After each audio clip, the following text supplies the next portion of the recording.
Alert Level 3 status ng Bulkang Canlaon, hindi naging hadlang sa ensayo ng dancing contingents ng Canlaon City para sa kanilang pagtatanghal abroad. May balitang pambansa si Jessie Atienza ng PTV Cebu. Gabi-gabi nagtitipon sa public market ng Canlaon City para mag-ensayo ang dancers ng Tribo Canlaon. Ito'y para sa kanilang nakatakdang pagtatanghal sa buwan ng Enero sa Hong Kong bilang kinatawan ng Pilipinas.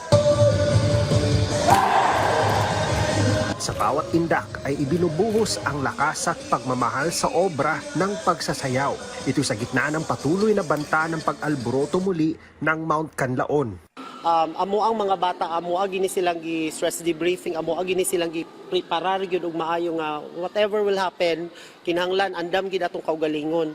So amo ani silang pang tagan og idea nga mag-prepare na sila dahil sila mga backpacks at home kay anytime basig mo kuan ang mo alboroto mayo ang volcano, at least tropa dayon mi.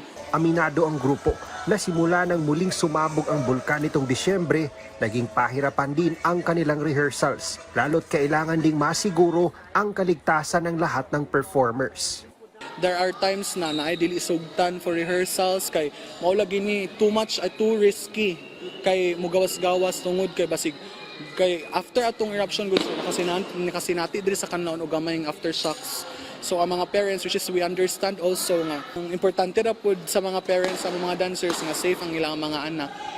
Sa ngayon ay patuloy muna sa kanilang paghahanda ang grupo para sa nalalapit na pagtatanghal, habang minomonitor ng LGU ang bulkan para na rin sa kanilang kaligtasan. Kami kay taas kay mi og pagsalig sa Ginoo gyud sir. Magsige gyud mig ampo nga unta ang dili angay may tabo.